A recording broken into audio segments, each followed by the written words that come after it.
없다고 얘기하셨나요? 그건 아니시죠? 예. 이 신청을 변호인 통해서 이 문재인 대통령 이 손자에 대한 무리한 압수수색 과정 또 태블릿 PC 압수수색 과정에서 서면으로 분명히 이 신청했습니다. 변호인. 조용히 하세요. 그리고 압수수색 목록에도 보면 전주지방검찰청 목록에 분명히 아이패드 목록이 있습니다. 이건 알고 계시죠? 언론 보도를 통해서도 알고 계실 텐데요. 제가 구체적인 보고를 받지 않아도 구체적인 내용 모르고 그러한 부분에 논란이 있고 전주지검에서 알겠습니다. 경고가 다르다는 분명히 압수수색 알겠습니다. 물품에 아이패드 있었습니다. 그건 알고 계셨으면 좋겠고요. 모르셨더라도 저는 여기에서 시간 때우러 오신 거 아니죠? 그럼요. 자료 제출 잘 하셔야죠. 그리고 왜 목소리 이렇게 좀 목소리 크게 해주시면 안 됩니까? 답변을 좀 떠보다 지금 많은 시청자들이 답변이 안 들린다는 민원을 많이 제기하고 있습니다. 그러십니까? 국민들을 위해서라도 해주십시오. 저희는 들리죠. 마이크를 좀 가까이 대세요, 후보자님. 예, 알겠습니다. 이번 후보자께서 너무 충성 총장이셔서 참 이 어떻게 답변을 드려야 될지 모르겠습니다. 근데 최소한 정권에 충성할 수는 있어도 민생 수사는 제대로 하셔야 된다고 생각하거든요. 문재인 정부 때 검사장 다셨죠? 예, 그렇습니다. 법무부 기조실장 하셨죠? 예, 그렇습니다. 초반에 추미애 법무부 장관 시절 법무부 기조실장 맞습니까? 예, 맞습니다. 예. 그 당시 윤석열 검찰총장 징계 찬성 의견이셨죠? 부분적 찬성. 8개의 징계 혐의 중에 제가 뭐 속기록 부분적 다 까야 됩니까? 어떤 부분을 그러니까 말씀하시는 거죠? 윤석열 총장과 징계 청구 8가지 혐의 중에 부분적으로 징계 동의하시는 것 있으시죠? 부분적으로 제가 징계 동의한 바 없습니다. 없습니까? 예. 그러면 중앙일보 사주와의 부적절한 만남에 대해서 징계 동의하셨습니까? 제가 동의한 바 없습니다. 없습니까? 그럼 징계 예. 동의가 안 됐다는 얘기죠. 재판부 대검 수사정보정책관실에서 대검 재판부 판사들의 이 개인정보 및 성향 불법적으로 자료 수집한 것에 대해서도 징계 대상이 안 된다고 생각하셨나요? 위원님, 지금 구체적으로 지금 징계 사유를 법무부 기조실장은 말씀하시는데 징계 결재 라인이시잖아요. 징계 결재 라인이 아니고 직무집행 정지 명령의 결재 라인입니다. 그러니까요. 네. 예. 그래서 여기에 대해서 직무집행 정지에 대해서 징계 대상이 된다고 생각하셨습니까?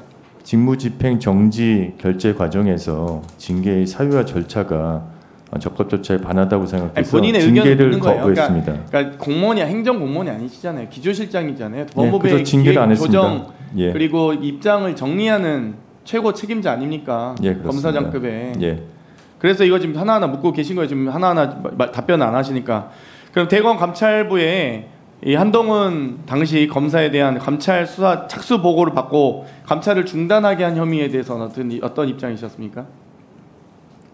아니, 제가 지금 말씀드리다시피 그 징계에 제가 전혀 관여한 바가 없습니다. 징계 절차에는. 다만 직무집행 정지 명령 과정에서 징계를 거부하였고 실제 징계 절차는 검찰국에서 진행한 거지 기조실과는 관계가 없습니다. 그러니까 입장을 낸 것으로 지금 당시 후보자가 직무집행 정지 명령에 대해서 징계 청구에 동의하기 어렵다는 입장을 내긴 했잖아요.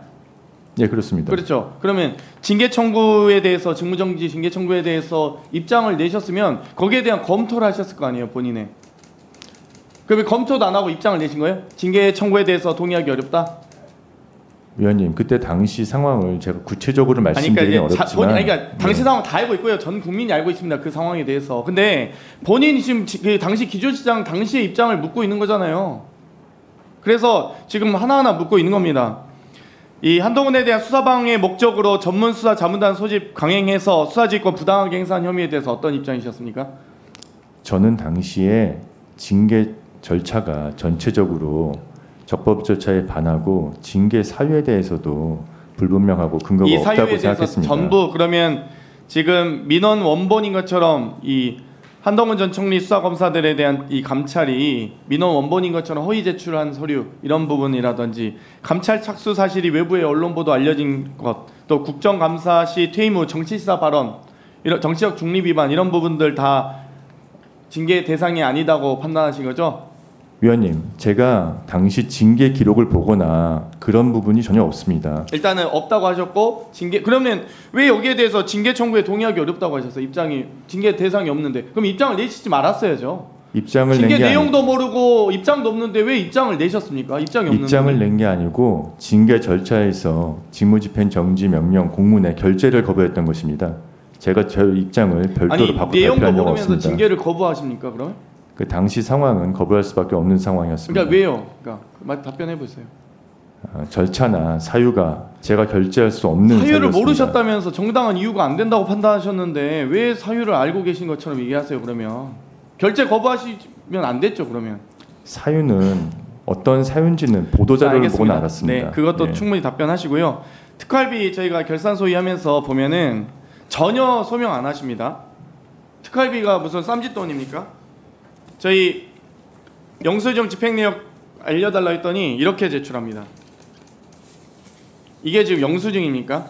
특활비 1억 5천만 원 윤석열 검찰총장에 대한 특활비 제출 영수증이고요.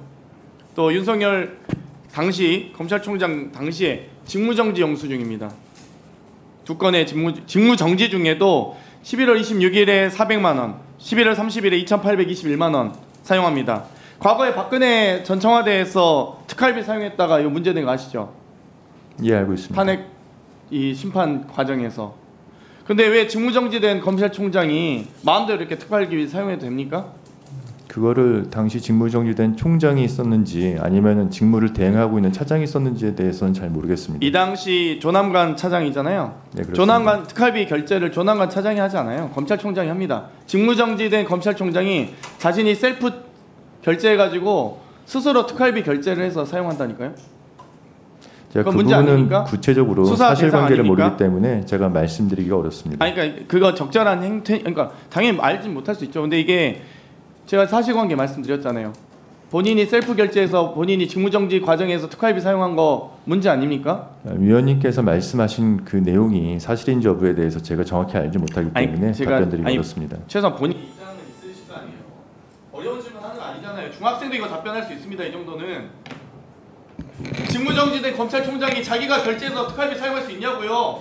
그리고 영수증도 제출도 안 하면서 자기 쌈짓돈입니까? 개인 사비예요? 위원님께서는 위원님 지금 말씀하시는 게 사실을 전제로 말씀하고 계신 거 사실을 아닙니까? 전제로 얘기하고 있습니다. 지금. 저는 그런 가정적인 사실을 전제로 하는 부분에 대해서 사실을 답변드리기 전제로 어렵습니다. 제 질의가 우리 거짓이라고 지금 아니, 전제하고 답변하시는 거예요? 제가 그 부분에 대해서 정확하게 사실관계를 모르지 않습니까? 그 사실한 부분을 위원님 어떻게 하십니까? 본인이 결제해서 본인이 결제. 자, 정리해 주세요. 거기에 대한 입장을 묻는 거잖아요. 이럴 때 후보자님, 예. 제가 사실관계를 모릅니다만 만약 그것이 사실이라면 예. 하고서 입장을 얘기할 수 있는 거예요. 참고하시기 바랍니다. 예. 오전 질의는요. 다음 조배수 의원님, 전현 의원님까지 하겠습니다.